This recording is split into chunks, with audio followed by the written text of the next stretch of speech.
ओम नमः शिवाय महारुद्राय भवधवलेश्वराय नमो नमः। दीपं ज्योति परं ब्रह्म दीपं ज्योति जनार्दनः दीपहरत मे पापो पूजा दीप नमस्तुते। भवधवलेश्वर महाप्रभु संसार सुखी रखंतो।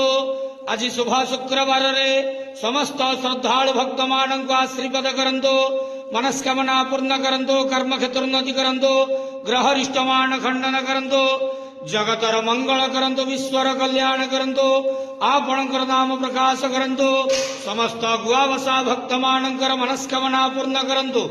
बाबा धवलेश्वराय नमो नमः। संसार सुखी रखंतो, आनंद घेवार हरि बोलो।